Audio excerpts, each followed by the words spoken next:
This is the Experience Share podcast. Where I, Mark, the Joe, And I, Rowan, the Pro, share our differing experiences in the Pokemon trading card game and competitive circuit. Whether you're playing for fun or you're trying to reach the top, we hope our Experience Share can help you level up. If you weren't listening, we'd be talking about this anyway. So if you are listening, be sure to use what you learn to beat those who aren't. So, Rowan, episode 4 of the Experience Share podcast, let's talk on what is on everyone's mind this week. The Milwaukee Bucks at 30-13 have fired their head coach. This, Mark, is a Pokemon trading card game podcast. Okay. Yeah, that's our other podcast. Yes. Our NBA Coming podcast. soon. No. Coming soon. So podcast. what are we talking about today? We are talking about the Charlotte Regional Championships. Okay. So, yes, Charlotte just happened. We were both there this past weekend. And Tina won its second event in a row. I know. This deck seems to be killing it. I mean, I think it might be the BDIF. And we had a very varied, the top 8 of what the meta seems to be coming out now with Tina, Charizard, Gardy, Maridon. Maridon's always in the top 8. Sablezard, and as we talked about last week, the GOAT himself in top 8, Ross Cawthon with Roaring Moon. Yeah, I mean, I was underrating this deck in the past, but I think, especially after this event, everyone's got to know Roaring Moon is real. I think there was like 20 or 30 of them in day 2. It's real. I really like the research build that Ross kind of pioneered, favoring it over the Sadas. The draw power is incredible. And I myself got smoked by this Roaring Moon deck. Jesse Parker, I played Mew this weekend, so he set up a couple of Roaring Moons. I didn't have the Crushing Hammer technology. So maybe the Crushing Hammers have got to make a comeback here because Roaring Moon came out. It showed up, that's for sure. I would say it is a real deck, and it has entered our meta. It is going to take a lot of meta share, and with Liverpool coming this weekend, and the Europeans were on Roaring Moon before we were in North America, I think it's going to have a real big impact on that tournament as well. But if we want to kind of just talk about, the decks and how it felt this weekend, the top 4 decks going into the tournament were still the same: Charizard, Tina, Maridon, and Mew. And those were the top 4 in population in day 1 and the top 4 in day 2. So what do you think about that? Like, is the meta settled? I mean, I think it's going to continue to shift, but also as we stay in the same format for so long, people start picking their pet decks. You see a lot of people just playing the same deck. You see like Bradner and John, they like to stick with Tina. You see Makani and Joe, they're sticking to this Arceus deck. Cal Connor, he's played Control for like 4 decks in a row. So you kind of see people just settle into the meta and just play their favorite deck. Because really, when there's 7 or 8 decks that are all good, you can't really go wrong. So what did you play this weekend? Well, I pretty much always play either Gardy or Mew. This time I played Mew. Did pretty poorly, actually. I wish I played Gardy, but I was getting donked a lot at League Cups, and I kind of let it get in my head, and I wasn't having very much fun playing Gardy, so I played Mew, hit a couple Roaring Moons, some Charizards, some Tombs. Overall, not a good Mew experience. You did say on the last one that the time constraint for Gardy was pretty poor, but it might be different now with an influx of Moon, because that is the worst matchup for Moon is Gardevoir.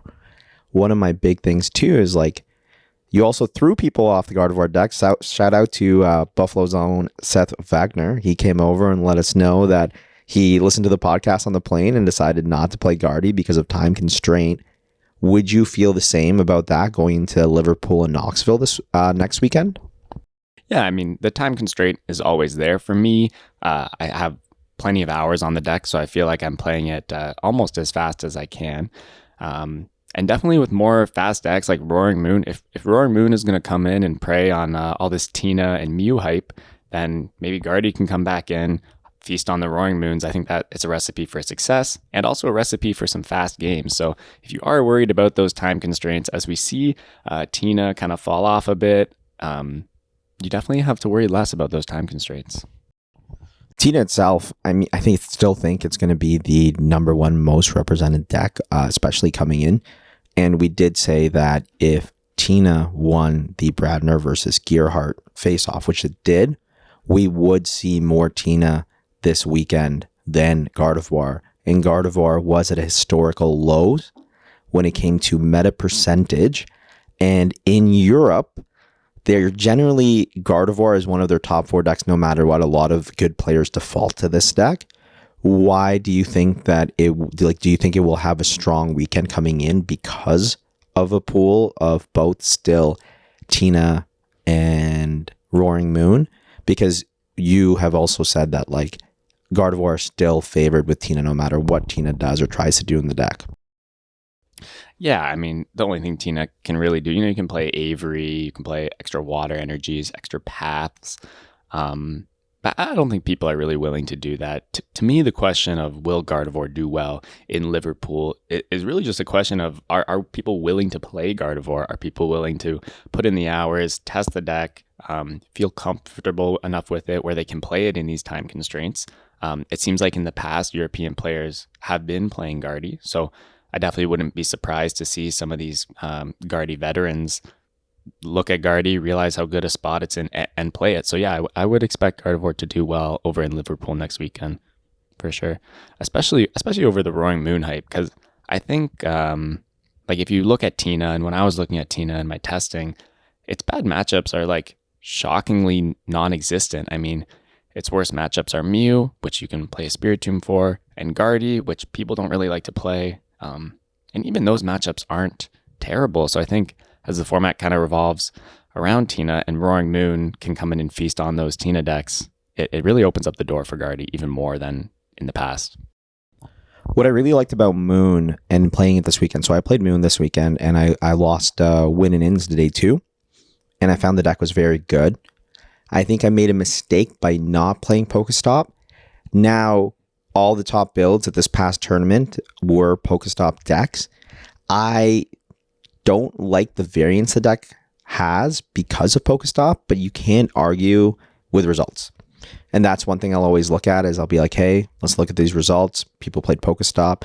Makes your deck go faster, whether you have cross switcher or not. But the deck itself actually has a lot more play than something like Maridon. So when you look at those two decks, they're very similar. But what I really liked about Roaring Moon, which sure there's no Iron Hands in the deck, and some of the versions are the turbo version with Greninja, Iron Hands, and Roaring Moon, is that the deck can just take knockouts out of nowhere every single turn, and then you have to return something that's 230 HP versus the standard 220 HP. Yeah, with that like that HP buff, I mean, Maridon needs their Zapdos. It's just another piece that you have over these other decks. And especially, I feel like the deck is fairly consistent. I feels like all you need to win all your matchups is like 3 Roaring Moons, and you're pretty favored. And with the Galarian Moltres and all these E-switches, it's really not that difficult. Was that your experience with the deck, that you could set up these Roaring Moons pretty consistently? I felt that every single game. I felt that my sequencing was very rewarded. I had Palpat in the deck. A lot of people have been putting it in. It's been very good. You could just set up a Sada out of nowhere. I would usually set up about 3 moons a game. And the games that I got to Greninja were just games that they weren't going to win. Like Greninja was just so strong in its ability. In the mirror, you don't play Manaphy, so if you can get a moon that's gouging and hit a Greninja, if they have a Morpeko on the bench, it gives you a chance to take 3 prizes in a turn. I think that's something that not a lot of people might have been ready for. Like people were ready for Moon. Moon was ready to play their matchups, but I don't think Moon was ready to play against itself in the mirror and see it as being as one of the top 5 played decks. And that Moon mirror is very similar to the Maridon mirror, where it is who goes second. And I think that's going to affect a lot of people going with the deck. Yeah, and talking about Maridon, I mean, this is a deck I've loved to hate on for a couple weeks now, and I'm going to take this opportunity to continue to hate on this deck. I mean, the conversion rate of Maridon was like 7%. We did see one in top 8, which seems to happen. There's always one in top 8. There's always a Maridon deck in top 8. Like if that was like one of the prop bets before a tournament, like I would take that there will be at least one Maridon deck in top 8. Yeah, I don't know. I don't think I would take that bet, but I mean, looking at the past tournaments, that's what happens. And similarly to Maridon, actually, Charizard has been seeing a really poor conversion rate. I think I saw it was just under 10%, but we still see a massive amount. I mean, it still makes up 10, 15% of the day 2 meta because people love Charizard. You know, a lot of people are committed to this deck, does big damage, it's easy to play. So it's not going anywhere, but I definitely wouldn't recommend bringing a Charizard deck. Specifically with Charizard, I think that people, I mean, you love to play Charizard. People are going to bring Charizard. People have played that deck. But the big breakthrough for Moon versus Charizard, Emergency Jelly. And even in the Tina matchup, Emergency Jelly, because the Emergency Jelly forces them to attack you with a 2-prizer. So no matter what, like, you can set up these games. So for those that haven't played Roaring Moon or want to know how the matchup works, it's generally in Charizard, you have about a few ways to approach the matchup, but you can generally go 2-2-2. So if they bench a Rotom or a Lumineon, that's 2 prizes, and then 2 Charizards are another, that's your 4 prizes to go to your 6.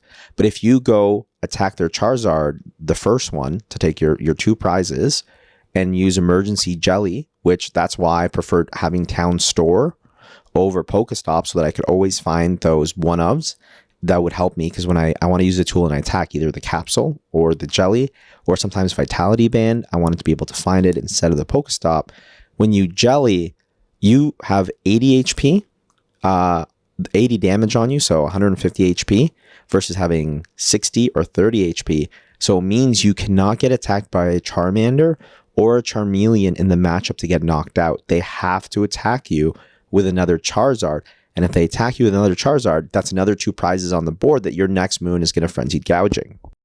Yeah, and then the pattern in the Tina matchup is somewhat the same. When you pop that jelly, you prevent yourself from dying to a Cramorant or a Sableye. You know, instead of having 30, you have that 150 HP, and that's huge as well. Whereas the Ancient Booster Capsule wouldn't actually get you out of range of those Pokemon either. One of the interesting things that I had come up, and you know, if you're going to play Moon and you're going to play the Mirror, this is actually very important. Obviously, you want to go in second. I actually took first in a lot of matchups.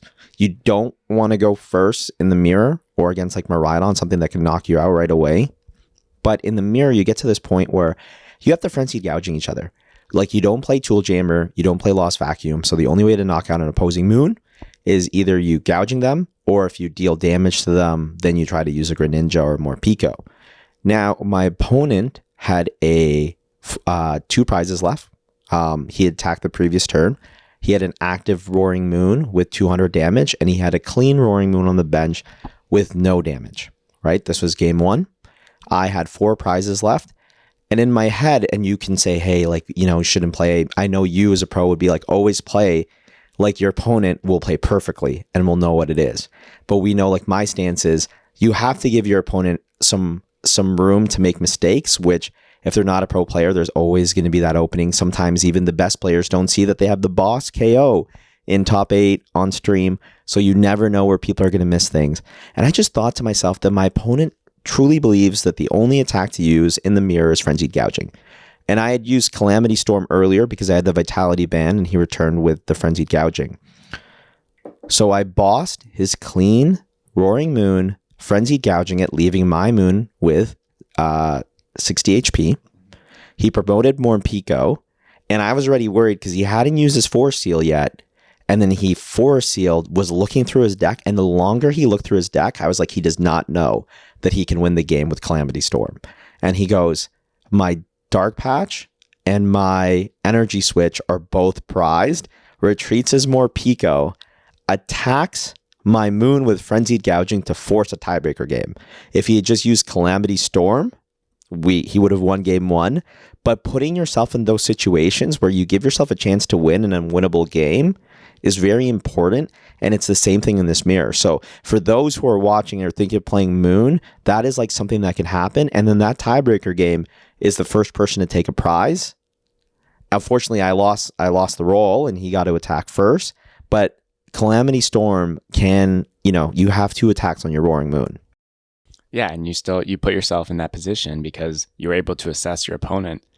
Another experience I had along this line of assessing your opponent is that last year at NAIC, I played against Gustavo Wada, And for those of you who don't know, he's a very well-known player.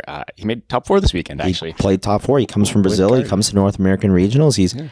I do think he is one of the greatest players of all time. And from the Latin American region, I know there's him, Pedro, Pablo, but Gustavo is like a name that we see at the first round of internationals. Gustavo is usually up there on screen. Yeah, as like a notable player. So anyways, I was playing against Gustavo Wada. We were playing the Gardevoir Mirror. And I knew that he was very intelligent and he definitely knew what was happening in the matchup. And I also knew that he didn't know I played a switch in my deck. So I ended up making this play where I intentionally discarded all of my energies, which was actually a pretty risky play. But I knew that if I discarded all of my energies, Gustavo would go for a deck out play. And then he ended up going for it. And I instantly played the switch and won the game. And he went, oh, switch. But if my opponent wasn't Gustavo Wada and didn't see that deck outline, then I would have discarded all my energies for no reason. So there definitely is some value in being able to assess your opponent, whether you think they're really good or maybe newer to the game. You can definitely gain some advantage from that. I think too, when it comes to Gustavo and just his strength as a player, he's been playing Guardy all season. Curitiba, he was in top 16. Their deck came up with the double Pokemon headquarters plus fish in their Gardevoir deck, fish being Luminion. It's our term for it. Makes it easier. It's only 4 letters. And he played it to LAIC, and then he played it here. So that's also a thing about sticking to your deck, like your Mew, Guardy, flip-flop, depending on the weekend. But as we see this format go, and as we've talked about earlier, is sticking to one deck and really knowing it, like the Bradners, like John, Cal. just Cal, Cal and his Snorlax and the Pidgeot and all that stuff, and knowing that deck and being able to get 11 wins in multiple regionals. Like, it's so strong to know your deck and your matches out. Now, when we look at that and you compare that to the strength of CCG and their group over there, the kind of switches depending on where they think the meta is going, where do you sit on that fence? Like, do you think if you were on that team, you'd want to change decks every tournament? Or do you think that it's better to play deck A or deck B for the 2 decks you know the best? Yeah, I think there's merit to both. In theory, there's a best deck to play at each tournament, and I don't imagine it stays the best deck every time. This tournament, we saw a giant amount of Roaring Moon play, so if you're a Mew loyalist, then you probably didn't do very well this weekend, and a switch would have been good. However, I do think there is also merit to just knowing one deck really well. I think maybe when you have more experience in the game, maybe you have more time to play Pokemon, you can really spend the time to learn these new decks. I think it probably is optimal to be switching, but a lot of people, people have jobs, people have families, you have other things to do, and if you're one of those people and you don't have as much time to be playing Pokemon all the time, I see a lot of merit in just sticking to your one deck. And if you were that Mew player this weekend who got wrecked by Roaring Moon, hopefully next tournament there's some less Roaring Moon. Yeah, and I think this goes to show 11th place finisher, friend of the podcast, friend of the show, JC Trainer. He came 11th with Mew. He had played Mew at LAIC to a finish there, and he's just stuck with the deck, and he got a good run. And sometimes that's all you need to get to the point where you're going to be or where you want to go, is you just have to trust in your deck. Now with Charizard, Tina, Maridon, and Mew being like the top 4 decks of the tournament in just percentage, the conversion rates for the top 4 conversion rates from day 1 to day 2, Roaring Moon was number 1, and we were looking at the Limitless page, and this guy was counting like moon, moon, moon, moon, moon, and I did say, and rest my laurels, I'm a humble guy. We did talk about Moon a lot on the last podcast, and then Kyogre was there as well. Gholdengo, another deck we talked about, in Gardevoir. I think this is kind of where you look. Like, for me as a player that, as the Joe, as someone that's like looking for a leg up, that sometimes you don't want to have that skill gap. Like, I never want to play Gardevoir Mirror against a better player. Like, I've tried it. Like, playing Gardevoir Mirror versus like Adam Kalamat, like, not worth my time. Not worth my time to play the Gardevoir Mirror against you. But Gholdengo, and again, we're very authentic on this podcast. Like, there's no meta manipulation. Our total honest feelings. And I was telling him today, told other players, last tournament, Roaring Moon was the deck that was in day 2 that not everyone was talking about. Obviously, we saw it. Gholdengo with the G brothers on Team Shuffle Squad, the Camillas, Like they came in, there was multiple Gholdengos in day 2. And I think that might be, if I'm looking for a leg up or to something to practice for the next 2 weeks to get ready for Knoxville, depending what happens in Liverpool, Gholdengo looks like a very solid choice going into Knoxville.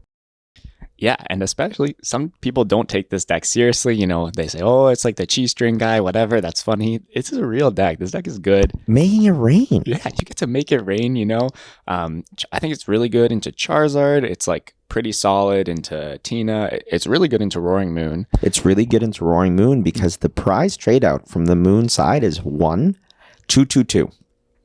That's 4 knockouts. That's 7 prizes. That's 1 extra. Yeah, so the Gholdengo player, they just go 2, 2, 2. And that's not a position you want to be in as that Moon player. So I think the Gumilla brothers had a Tomb in their deck. I like that. It beats Mew as well then. So you really have a solid spread with this Gholdengo deck. Their biggest innovation too was like instead of playing the 2-2 Palkia that came from Japan, they played a 1-1 Palkia line. It also gives you like the ability to use Water Shuriken. Yeah. Like that, if you're able to get that off at any matchup, they don't get the Manaphy down, and sometimes they don't. That's really tough. The other deck that we think is well positioned, Alex Szymanski, top 8 with Sablezard. Like Sablezard has a lot of good matchups. It's just like it is a horrible matchup for Roaring Moon. I was able to beat it because my opponent bricked, right? And I was able to beat Tina with Roaring Moon because my opponents, their flower, and I said, I don't want to flower selecting for this tournament. And when I was watching my Tina opponents flower selecting, my Lost Box opponents flower selecting and having these hard choices every single turn, I was very, very happy that I was not flower selecting. And all I was doing was finding ways to attach multiple energies in a turn in sequence and take knockouts. Yeah, flower selecting has been, for me, I swear every flower selecting has an energy in it, and it's just the most painful experience. Like, do I want this Colress? Do I want this energy? There's definitely some merit to just saving some brain power, you know, playing those 9 rounds. I bet those Comfy enjoyers in the 9th round were not enjoying their Comfies so much and really running out of steam. Now for the Moon enjoyers, another tidbit here is I played against regional finalist Evan Campbell for my Winnin', and I was ahead. I was in a Scarlet Ferrari. I was Charles Leclerc. I was running away with a match. I felt bad for Evan. He mulliganed like 4 times in game 2. All I could see was like Vegas and the Mirage and me getting to day 2, and it slipped away and I crashed my car into a wall and I said, I'm stupid. But after he had won game 2, I sat there. I was like, you know what? I just need to get aggressive. I need to take the first knockout. I am Moon. I'm stamping my seal of authority and I'm making it to day 2. And Evan was like, nah, you're not. I'm going to humble you. And he turned one past me. Right? I didn't even think about that in the moment because I was so excited to get in the next game. And that is something as a Moon player, like we play like 4 path outs and you can't just like draw into them. And if you cannot squawk or you cannot find ways to get, like, that is the weakness of the deck. If you cannot get energies in your discard, it is very tough to play a game. That's the only way that deck bricks. Yeah, I mean, you see these decks with Path. I mean, we see Tina and Mew doing well in the format. They just slow you down, you know. You can't use Squawk on turn 1. You can't use your Greninja. Maridon, you can't use your abilities. And this is a really powerful effect. These aggressive decks like Roaring Moon and Maridon, even Charizard, where you really want to be using your abilities, sometimes just slowing down your opponents can be really powerful. And I mean, another deck that's slowing down the format is Snorlax. Even with all this Tina play, we see Cal Connor run it back. I mean, he showed up. I think he showed up at like 5 a.m. the day before the tournament or something. He had a horrendous story, like worst story I've ever heard for someone like traveling to a Pokemon tournament on the plane. Like he had a rough time, and I think Cal's very unlucky that way. But he's not unlucky in Pokemon. He knows what he's doing.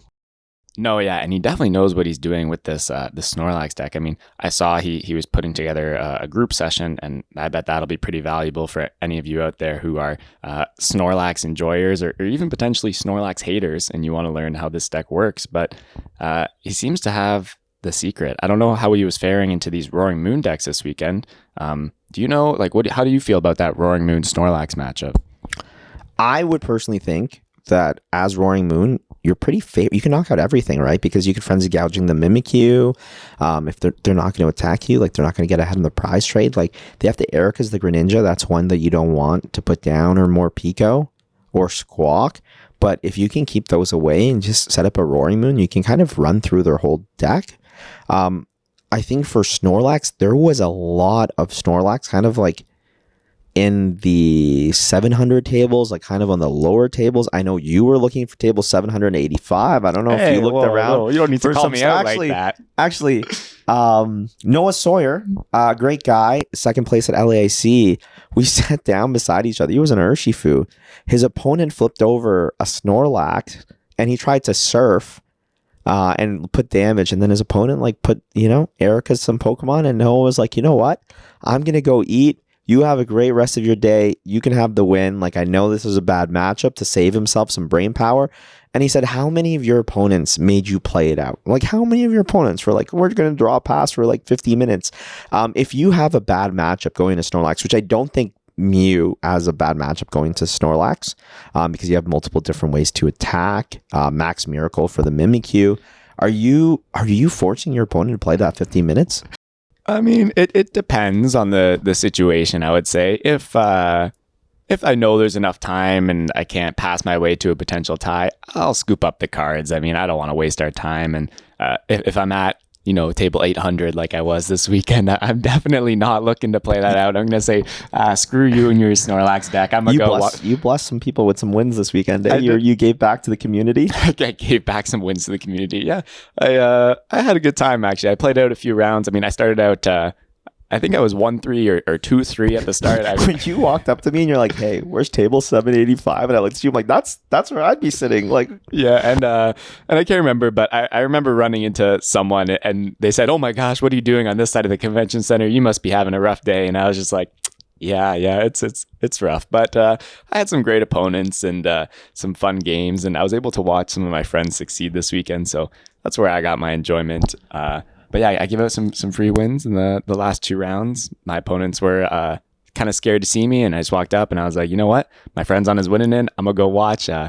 Good game and good luck in your last one. So. You got to do that as a pro, you give back, you give them some hope, some copium.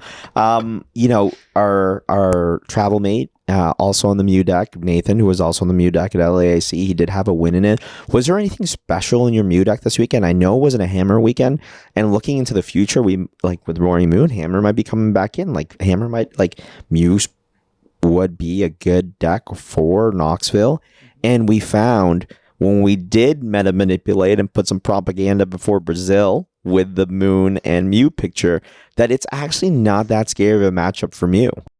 Yeah, it's not that scary, especially with the hammers. It kind of, without the hammers, they usually can get that. I think they need 9 energies, 3 dark Pokemon, and you can't really do anything. But with the hammers, if you flip 2-3 heads, it turns 9 energies into 11 or 12, and I think that makes a huge difference. So maybe I am looking at that hammer technology in the future, but for this weekend, I just kept it simple. I was playing the Sparkle package that we saw Ian Robb and Vance Kelly use in Portland. To be honest, I didn't really enjoy it that much. I felt like I was kind of annoyed every time my opponent didn't have a tomb. I had a bunch of crappy cards in my deck, but it might be necessary. I don't know. Did you ever attach 2 fusion energy to a Mew and attack with it? I actually attached 2 fusion energy to a Genesect and a double turbo energy and attacked with my Genesect at one time, and it was pretty good. Especially, people might not see that play sometimes, but against Roaring Moon, attacking with your Genesect is actually really good. Because it's one of those matchups, I mean, with Mew, you're often looking to get some kind of value with Psychic Leap so that you have a turn where you have no VMAX on the board and your opponent has to take a 2-price KO. But sometimes like Psychic Leap for 50 just doesn't really do anything in the context of the game, but a Technoblast for 190 is way more likely to make an impact. So if your opponent doesn't play a tomb and you're playing this Sparkle technology, definitely look for spots where you can attack with the Genesect and disrupt the prize trade. And one of the things too is if people copy, I think there will be a lot of people copying because I played against one of them, and people go with Ross the Goat Cawthon's build, the longevity of him. He only plays 2 Sada. So the turbo aspect of the deck on some turns, it can take a turn off because they are using research to get out of it. And they don't play, vacuum. They have their 4 stadiums. So if you can make a Path, Judge, Path, Iono, like the deck actually needs quite a few cards in its deck to go. And not everyone's playing the Mew EX. And the reason I had the Mew EX is same thing as in the Maridon, is you want to kind of be Iono proof in some situations if you can break the path and find ways to draw into your supporters, Palpad going into there as well. But if they can't get to that, then you can just judge them out of the game. Yeah, and another along this kind of line of it being a slow deck sometimes is Jesse Parker. I don't know if you ever made this play, but you can tell me. Jesse Parker actually told me that oftentimes against Mew, instead of attacking turn 1 to KO a 2-prizer, which doesn't really help him, he wants to kill 2 VMAXs, he'll just sit there and use Squawkabilly's attack. I don't even know what it's called, but it puts 2 energies from Motivate. You motivate. So you motivate and you can just put 2 energies onto your board, and it just really helps you get to that 11, 12 energy mark if your opponent's playing the hammers, or that 9 energy mark, which is much easier. Yeah, did you ever motivate? So I actually did motivate, and one thing too, these past strings of regionals, like my opponents, I've had so much fun. I've had so many good opponents. I was saying that 7 out of my 9 opponents at this regional had limitless pages, which is huge. That means like 7 of them have at least made day 2. And I played against, he says he's not good anymore, but I know he's really good, Dinazam, who's a regional champion, Zoroark enjoyer like yourself. And he was playing Lost Box with Roaring Moon and Iron Hands and just finding the right. And he Roaring Mooned me twice. But he Roaring Mooned, and he's like, he thought he was safe from an attack based on what I had on my board. I didn't have another moon. I didn't have many cards in my hand. But I promoted Squawk, Town Stored for Vitality Band, and then motivated and put 2 energy on my Greninja because he had lost zone Manaphy in game 1 because I hid water energy. Now I think it's going to be harder to hide water energy, but the Ross's build is straight dark. But I hid the water energy till way later, so he actually lost zoned his Manaphy earlier. And I was like, if I can go. He did set up another attacker the next turn. I was in a pretty tight spot. But he's like, hey, I thought that I was in a good spot, that I couldn't get knocked out, but that was a cool play. And motivate in certain situations is a very good attack to set those up. With what Jesse Parker was saying, sometimes you just want to put energies on multiple Roaring Moons, because if Mew is going to knock out your Roaring Moon, they have to use a lot of resources. They either have to use 1 tablet and leap into it, or they need 2 tablets to attack it and KO it with no capsule. But if it's capsule, that's a lot of HP. Yeah, and especially when you have that much HP, they can't Psychic Leap kill you. So if they're not doing this Genesect thing, you can just set up 2 Roaring Moons and kill 2 VMAXs, and then there's your game. Another thing, you just touched upon it kind of briefly there, is, and I don't really hear people talk about this, is the idea of keeping your secrets. So you were playing the Greninja and the water energies. I've seen this apply to like Cheryl in Inteleon decks. Some other old cards like AZ, stuff like that, where if your opponent doesn't know you play these cards, and we are playing in a closed deck list tournament structure still. I mean, we saw some people talking on Twitter about that, but when you're playing in this closed environment, sometimes your secrets are really valuable to keep hidden. Well, even with secrets, whether it's keep hidden, like if we look earlier into the season, Isaiah was playing 1 water energy in Pittsburgh to bait people into putting the Manaphy down, right? And it's just the threat of water Shuriken as well, that if Charizard, you're going to 2/2 them. You don't need to ninja them. If you ninja them, that's great, right? It's more so in like the Sablezard matchup or in the Guardy matchup, which are both unfavorable already. But if your Charizard opponent puts down a Manaphy, that's 1 less Charizard. That's 1 less Pidgey. Like, that's 1 less thing that they'll need. And they're definitely going to put down a Rotom or a Lumineon when they have that down. And it just opens the game up for you. Yeah. And along this line of like the secret information and stuff like that, another hot topic that came up over the weekend was PokeStats and knowing your opponent's deck. And we saw someone misreported their own deck on purpose in order to gain a potential advantage. What do you think about that, Mark? Yeah, so I'm gonna put what the community said out there, and we have a Team Shuffle Squad member, Dream Jew, and he was very vocal about it. And I understand the being vocal about the situation. And the player, Paul Marigold from Toronto, he said, hey, I don't like that, PokeStats allows me to do this, but I use it to my advantage. I put myself as Lugia, and Vinny chose first against me because we saw that. And Jared was like, hey, can you not do that? Like, Jared does a lot of work for PokeStats. And Paul Marigold was like, hey, if I reported correctly, Vinny might have chose something different.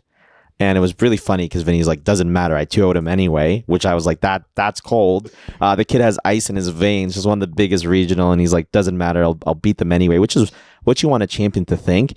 But Josh is really adamant that it was cheating behavior. And I think it's so important in the Pokemon community compared to other games that we're held to a higher standard. Like most games don't have the spirit of the game clause. And Josh said you said you did it to gain an advantage. You lied to your opponent to gain an advantage. I don't know if you read the rules, but that's called cheating, buddy. And Jesse Parker came in and said, hey, you only have yourself to blame to choosing first or second off a third-party website. So it was actually, every week we have a discourse, but this was actually a really good way to see what people are saying, especially because do you use the app? Yeah, I do use PokeStats. I love it. I mean, especially in day 2, I mean, they have almost everybody's decks, and it is an incredible resource to know what your opponent's playing. And after this weekend, after seeing all this, I may be reconsidering how much faith I should put into PokeStats. I mean, it's a great resource, and thank you to the guys that produce it. But maybe it's important to not fully have faith in what PokeStats says, because it is a third-party website and it is reported by the community, so it's not 100%. I think I'm going to say that on your youth, that it's like so easy to believe like what the internet tells you. I mean, like, the age difference from us, but it's not anything different from what we had before, because back when I was good or decent at the game, like, and I was making consistent day 2s, we would just use PTCG, like PokeStats, the blog, Cash Vendor, and the other group, I think Jared was part of that group too. They would collect all the decks that people put. Hey, Fonty, like people would be like, this person played this. There was still misreporting back then. But yeah, I would just open that. If they weren't on the list and I didn't care, I played anyway. At the end of the day, like, you have to beat the people. But look, Grant Hayes, this was his big point, and you're one of the better players, so I want to get your thing, because the pros, again, they think differently from the Joes, right? Like, there's always a divide there of like, or if you're a bench player or you're a star player, there's always a difference in thinking that kind of separates you, right? But Grant said, lying about your deck on PokeStats Live is base and correct to do for winning the event. Since Jared is changing it so you can't report your own deck, it's probably also correct to lie about your opponent's decks, as this gives them an advantage and helps your resistance. Decks shouldn't be listed until after the event, but I get why Jared doesn't want to change this. Hopefully, this changes and people just don't report anything. It doesn't feel like Pokemon events were intended to be played with this much information. I don't have the same issue with Pokedata because you can get to that information yourself. And just another one, just so that you have the full context, Rowan, and then I want to hear your thoughts on it. There was another tweet that I saw as well from one of our Canadian players, and Alan Zhu says the new gentleman's agreement is asking your opponent to not report your deck on PokeStats on the condition that you don't report them, like you're trading, right? Mm-hmm. And Andrew Ganter, it's not cheating. There's no way to opt out of the outside system where everybody knows your decks.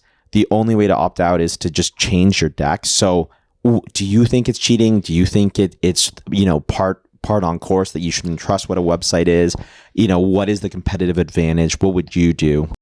Yeah, I mean, I think, it's funny you said it's correct to lie about your deck. I think sometimes, especially amongst the pros, we think a lot about getting like the max value or doing the correct play every time. But I feel like there's also some moral implications. And this kind of reminds me of like the whole slow playing talk where like, oh, it's like maybe correct to slow play. But I think sometimes there's moral implications. And personally, I'm not going to be going on PokeStats and lying about what I'm playing, my opponents are playing. I don't put I've never put in my deck list. I've never put in opponent's deck list because I'm just playing the tournament, right? So there's a lot of people doing it. Like, so you've never put in a deck list? No, I've never reported mine or my opponents. I think generally my message for this is that people just need to focus less on these external factors and just focus on playing the game, really. If people are going to misreport their deck, they're going to misreport their deck. just put less trust in the site. Don't be 100% certain. I mean, in the past, we've seen this before too. I mean, I think our friend Shashi actually reported once that he was playing Lunatone Solrock. But everyone knew that was a meme because like who was making day 2 with Lunatone Solrock, right? And Isaiah says like everyone knows what I'm playing from like round 2, so it only helps me.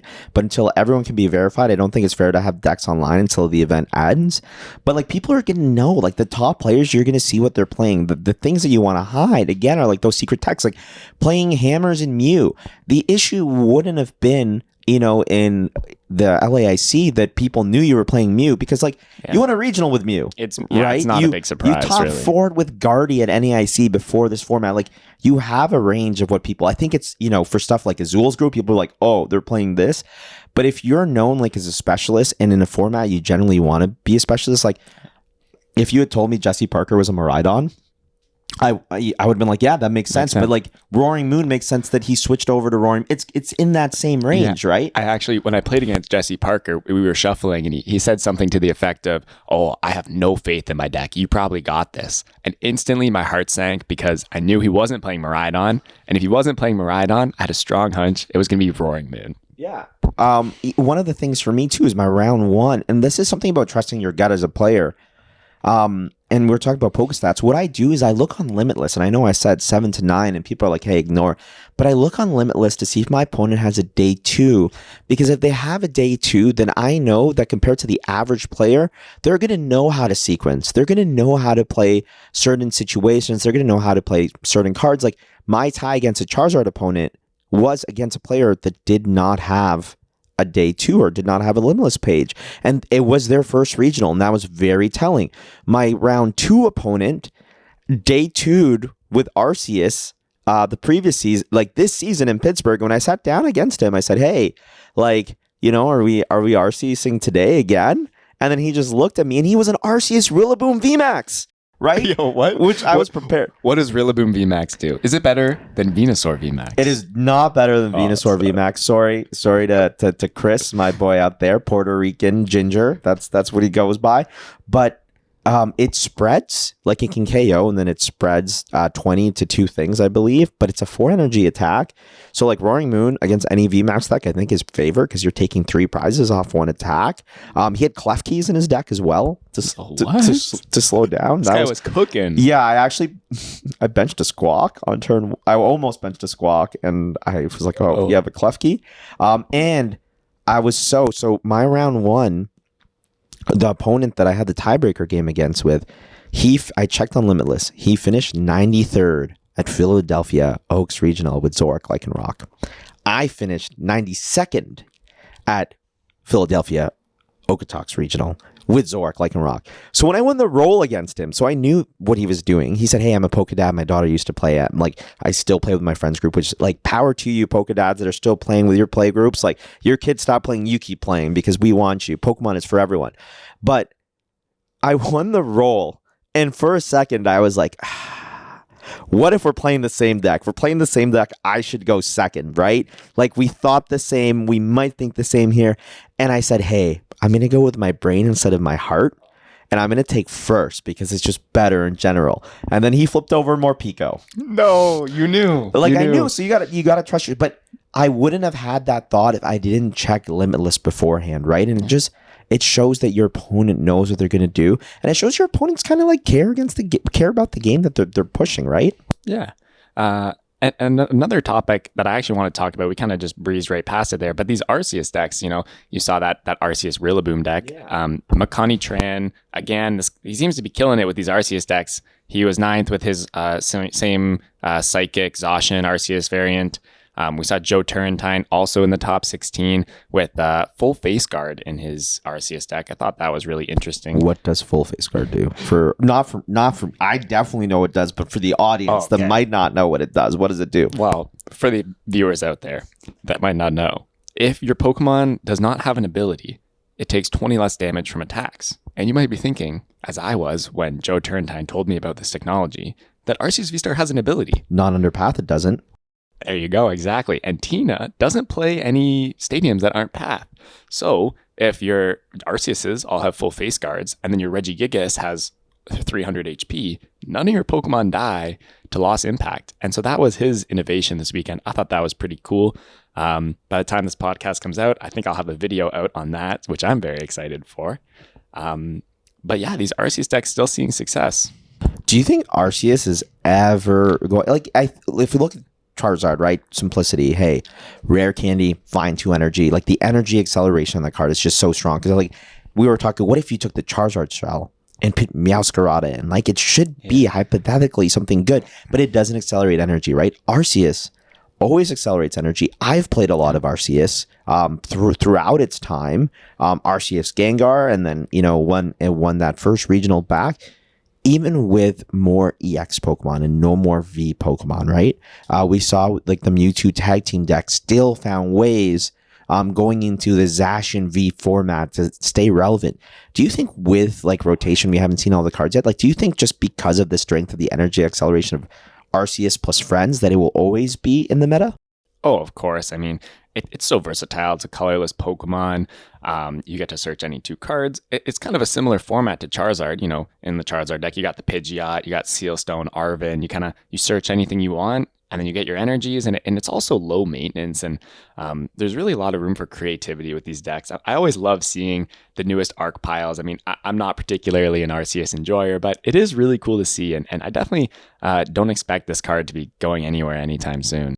Yeah, when we came back from the pandemic, like I had Arceus Gengar at the 1 case. We just had 1 case. We didn't have any events, but I Arceus Gengar and then Arceus Lycanroc.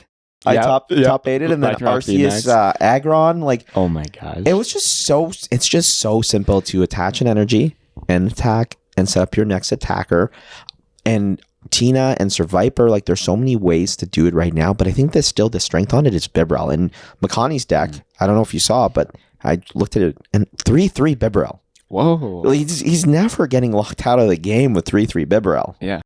Yeah, I mean, Bibel, I mean, you were talking about Bibel last week, especially as an answer to Tina, I believe, right? To draw cards through Path. And maybe this is something we got to explore more. Another idea I had along this Bibel line was maybe TM Bibzard could come back. I mean, with all this Tina play, I feel like it'd be really well positioned. You don't have the liability of a Pidgeot, and you're not as weak to Path. And, you know, out of our friend group, as the one that observes Japanese deck lists and stuff, I was saying, hey, the main reason the Bibzard became good is because they needed a way to answer Chenpao and to have that Toadstool in their deck. And Tina was even played in that first tournament of this new format, right? Chenpao was a deck that we also thought might have done well last week. And my brother, Josh, actually played it, had a tough time, very tough Snorlax match.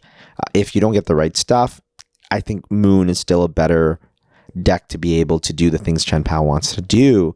But Reagan Retzloff, great player, he played Chenpao, right? So, and that deck also plays Bibel. Like, if you can get Bibel going and you can set up in the deck, like, it's a better draw engine than what Gholdengo does because it's not hit by Path. What are your thoughts of Chenpao possible? Like, is still, I mean, being able to attack a Moon, like 1 energy attack or not, like they have to gouging you. If actually, they don't have to gouging you. I lied. Yeah, they can. Because I feel, but that matchup is whoever goes, like, gets the first 2 prize knockout as well, right? So what do you think of that position in the meta as a Bibel deck? I think it's interesting. I mean, I haven't put too much thought into it, but it definitely would be good into Zard. You do have that Bibel. It's probably okay into Tina. You could maybe put a Jirachi in your deck to protect your bench from the Sableye. I don't know. I never particularly enjoyed this deck. How did Reagan finish? Do you know? I finished 58th. So, 58th, I mean, that's still a pretty good run. Yeah. And I know we took this aside to go Arceus, but just to go back and put us back on track there. When it comes to putting the deck in wrong, like if you put a different deck, right? We're talking about Shashi with Soul Rock and Lunatone and people putting different decks in. Do you think, like, under the rules, because like Spirit of the Game, how do you put Spirit of the Game in something that's not like it's not tied to the game, right? It's not like Pokemon's telling you to go on this website. Is it cheating? I don't think it's cheating. I think it's fully disconnected from the game. No, not cheating. I think the biggest difference, and you tried Magic for a bit, and I mean, if you had more time, you would play more Magic, and if I had more time, I would play more Magic. But and I think it is like the age groups and the difference of having division stuff.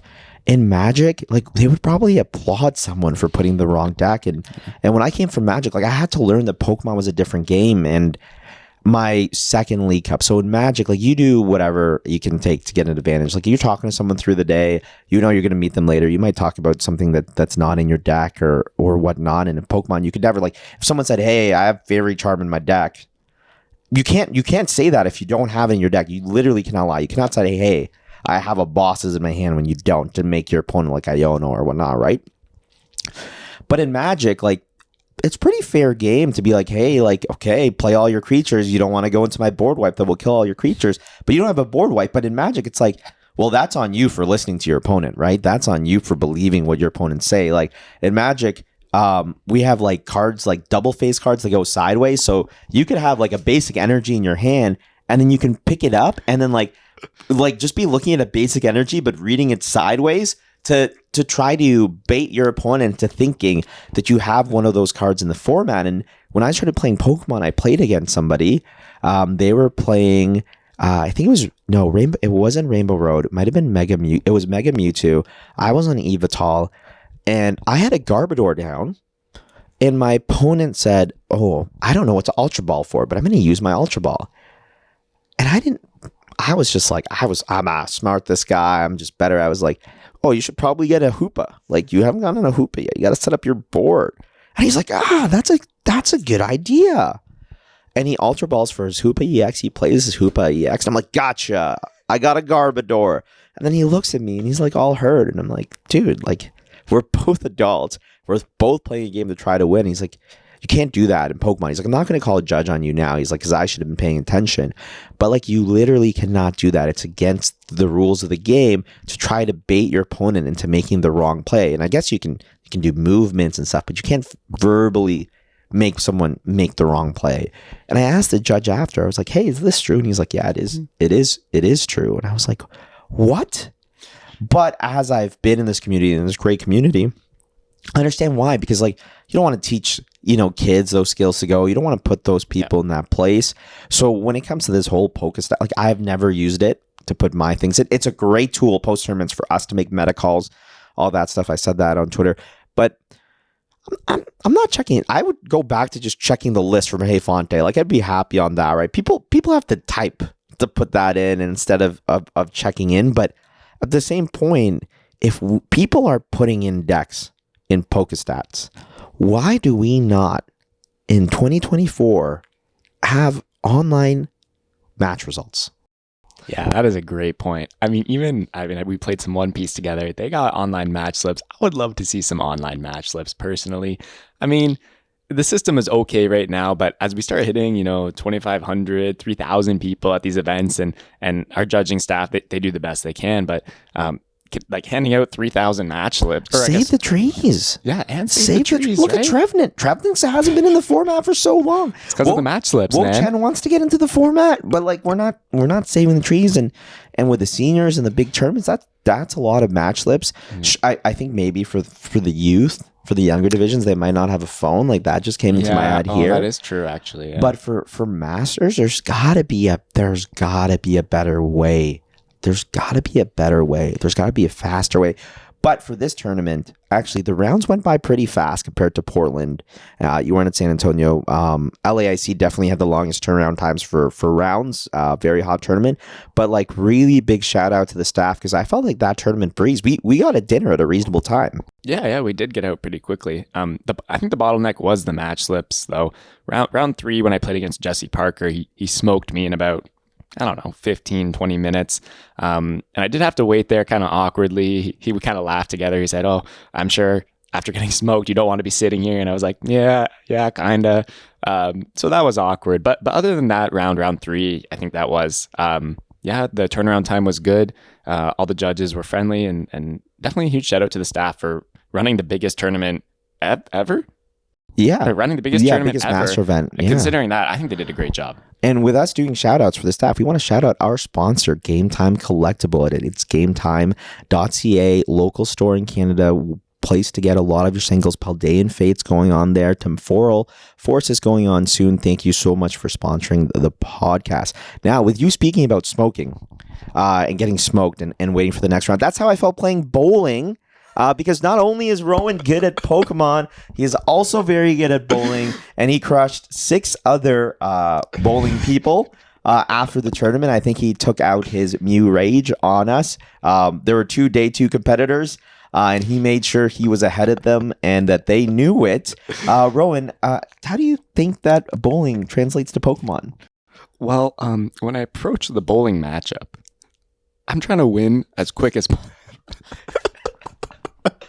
I'm trying to win as quick as possible. It sounds like you're playing Mew. It is. I'm playing Mew. Maybe I'm playing Maridon when I go bowling. I didn't see much success with Mew this weekend, but maybe if I was playing that aggressive bowling strategy in the Pokemon tournament, I would have done better. Well, we've been talking, when it comes to aggression, and one thing is we do not want to be aggressive in Pokemon. And this weekend, we actually had a DQ, all right? And I know, hey, DQs are fair game to talk about because we want to prevent you from getting DQ'd. And as someone that's, hey, thankfully never been DQ'd from a Pokemon tournament. I have been, yeah. Yeah, and you got to learn from those mistakes. And this is, again, we've been talking about like Magic and like different card games and stuff. This is something that would not happen in Magic the Gathering, but it definitely happened in Pokemon. We had 2 people on the lower tables on day 2. Like last 3 tables in the tournament, which at this point, like, why are we getting DQ'd when we're the last 3 tournaments of the, like, I would probably just drop and move on with my life and get on my flight and enjoy that. Hey, I made a day 2. We'll add another one to the list and we'll be back stronger for the next one. Sorry to the fans. But we had a situation, and a lot of this is he said, she said, but the one party did come out and admit where a Pokemon player was like, hey, I'm tired. I don't want to play Pokemon anymore. Like, I hate Pokemon. Insert expletive here. Like, I don't think you should like ever like meeting someone for the first time swearing. Like, that's not cool, especially in this game, especially when we talk about spirit of the game. And then the other player was like, allegedly, hey, why don't you just, scoop to me because you don't want to play anymore. And this player didn't know. And that player called the judge immediately. And yes, players, call the judge. If you feel uncomfortable, call the judge. But I think in this situation, like, you're down on the bottom tables. There's not much. Like, out of pride, like, I probably wouldn't do it. I stopped like, I had an opponent nest ball this weekend with a full bench, pick up his deck, see like the 3 bottom cards.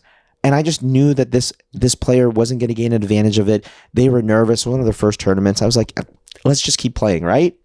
Yeah, I mean, sometimes like there are rules in the community, but sometimes like the rules are not necessary. I mean, I almost feel like that guy got baited into like asking his opponent to concede, and then he calls the judge. I mean, he said he didn't want to play. He didn't have to play. He got the win there, so I guess a win for that guy. But I don't think that's really right. I mean, when you're at those tables, you're really just looking to play for fun or not play if you're having a bad day. And the Pokemon community is like really, and of course, when people break the rules and they're doing stuff they're not supposed to do, yeah, you got to tell them. But like, people are so, you broke the rules and like you're upset that like something happened to you on it. Like, this is a newer player, happy that he got day 2. Now he's not going to have his limitless. I mean, he's going to learn his lesson. He won't do that again. But in Magic, you are allowed to ask for 1 concession per game, and in Pokemon, we're allowed to ask for 1 tie, right? Yep. And no concessions. And you're not allowed to ask for concession. And again, I get it, like the kids, right? Yeah, I think that's the big part, and I think that's what we're seeing is like, it's about the kids. Yeah, all these kind of rules, about lying and asking for concessions. It's really for the juniors, the seniors. And I think those rules are good to protect maybe some of those juniors, seniors showing up to play for fun. From maybe the more experienced juniors and seniors, they could be susceptible to like these kinds of tricks, and it doesn't really like create a nice environment for kids to play in. Because everyone in the Pokemon community isn't an adult. Right? And you brought up a really good point when we were talking about this, about sometimes you have checkmated your opponent and they can't see it. And our games take so long and you want to speed it.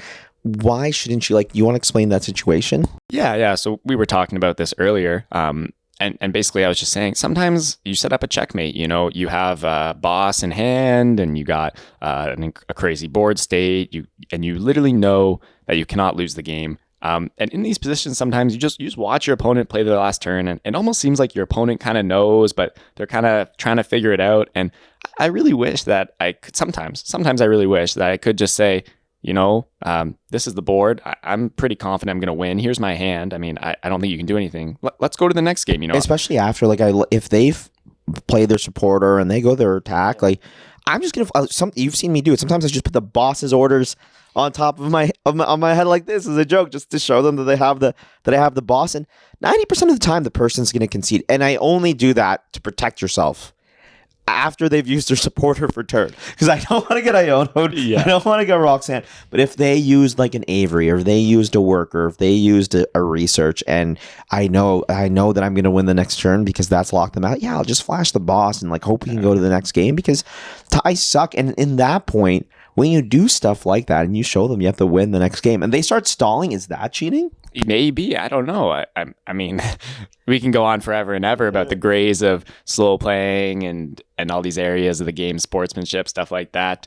But yeah, especially when you're playing these slow decks. I mean, I'm typically a Guardy enjoyer. I mean, when I'm playing Guardy, those minutes are valuable. Sometimes, you tie the game and you need one more turn, or sometimes your opponent, maybe that turn would have won the game for your opponent. So really just trying to finish games, I think, is in everyone's best interest. As long as you're not being malicious about it, or like pressuring your opponent, or like there is a line. And I think that's where we have to draw it, like asking, hey, like, do you want to concede? Or even in a top cut, like the Masters divisions, there are a lot more adults, and I know people will, argue, play devil's advocate, but I think maybe we start changing certain rules to avoid these kinds of situations. So in Magic before, in Pokemon, we have presenting an illegal deck, right? 59 cards is a legal deck. In Magic, there's sideboarding.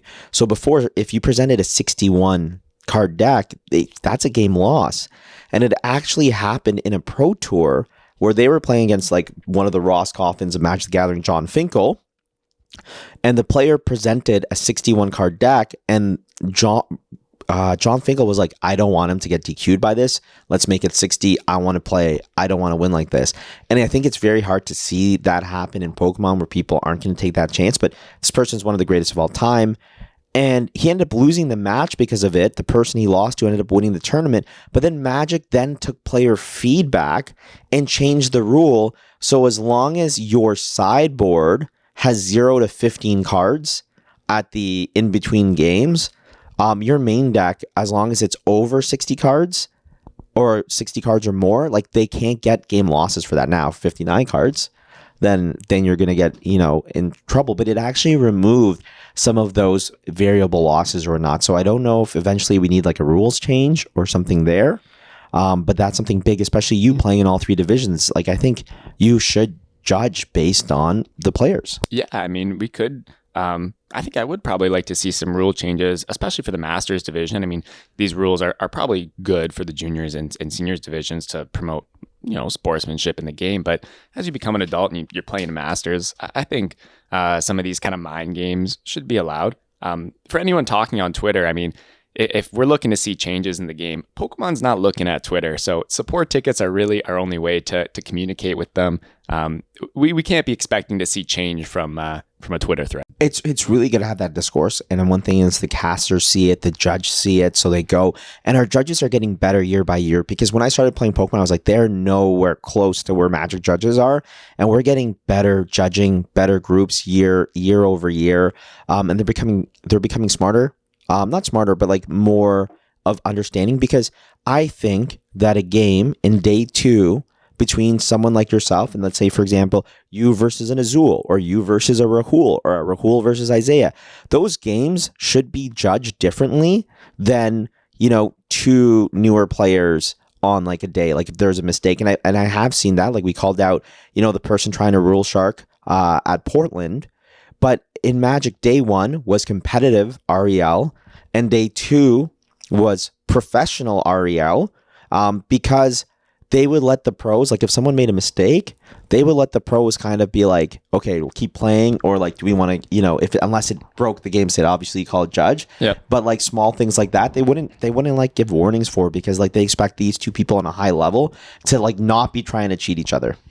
Yeah, I think that should be implemented in the game. I mean, I would love to see some kind of. I mean, do the judges do this already, where they kind of modify their calls based on the pressure level of the game, or do they do that or no? I don't think it's like in the rules, and I think it's probably frowned upon. But I think some of the really good judges would do that, because you get into a lot of he said, she said situations. You had that situation in Toronto last year or this year with the marked sleeves, right? Like for anyone that doesn't know, if you want to recap that. Yeah. In Toronto, my round one opponent, and I don't think there was any ill intent, but all of their energies, they were, I don't know, one of the old shiny energies, and they were all marked. You know, all their energies were warped, and I called the judges, and it was this big ordeal.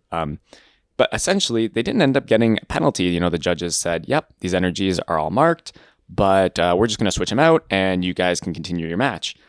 And for those of you who don't know, that is not the rule. The rule is that, like, if you have marked cards, it's a game loss. But it was de-escalated in that situation because of it was round one. My opponent was obviously not trying to cheat, but in our current game, the rules are supposed to stay consistent. So if they're supposed to be consistent, they should be. And that's where I would look. If that was a newer player and it was their first regional and they spent money on nice energies, I would actually be like, hey, you know what? Let's change the energy. Let's give them a warning. Let's make sure they haven't done this. If that's that person's 7th regional, then I would probably rule it a little bit more harshly.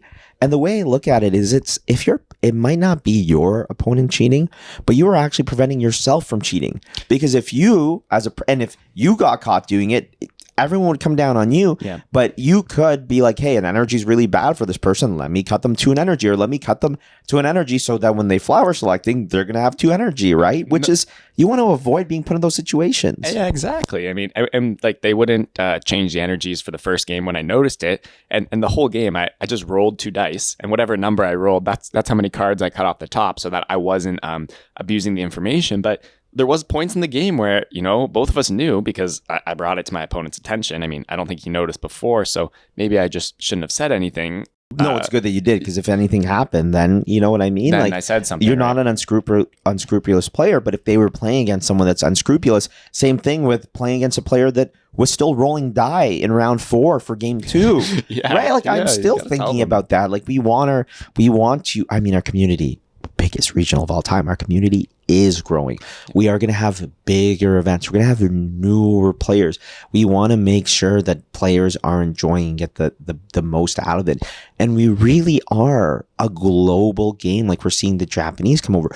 We had 2 Brazilians in the top 8 of the biggest North American regional of all time. One of them is a great, and Gustavo, and one, Vinny Fernandez, is a brother of the best senior in the world right now. I mean, a world's win and an IC win and a regional win. Like, you can't argue against that. He just missed top 8, Gabby, for this, but Vinny comes from Brazil. This guy is an amazing online player. I know you were saying, hey, do you have anything in that? But during the pandemic, he would play all the online tournaments, and he comes into our tournament and he just crushes. I don't know if he went undefeated, but he prized three Tina, right? Yeah, 3 Tinas.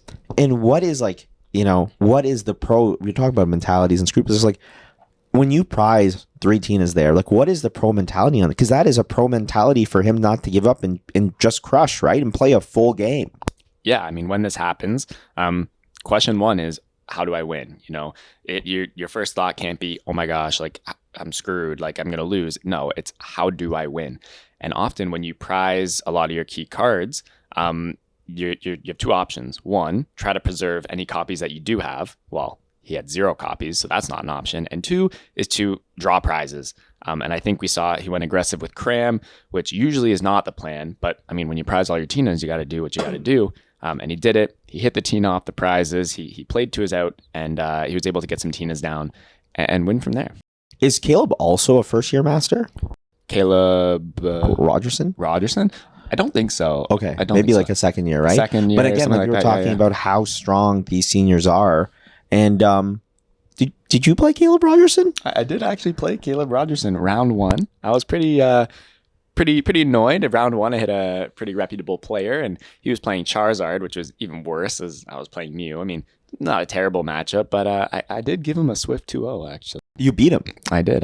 What's the game plan of Mew versus Charizard? You know, I pulled off the highly skilled judge path, and he went pass, pass, pass. So would you say with him coming second place in the tournament that since you beat him that you came second place in the tournament? Maybe. You know, I was waiting. If he won the tournament, I was ready to make a fire tweet, but I don't, you know, he only made second. So I mean, congratulations, Caleb Rogerson, coming back from that round 1 loss and making top 8. But nah, I don't think so. And with that, you know, with that exit for Rowan's tournament, with the highlight of him beating Caleb Rogerson, we're gonna make our exit.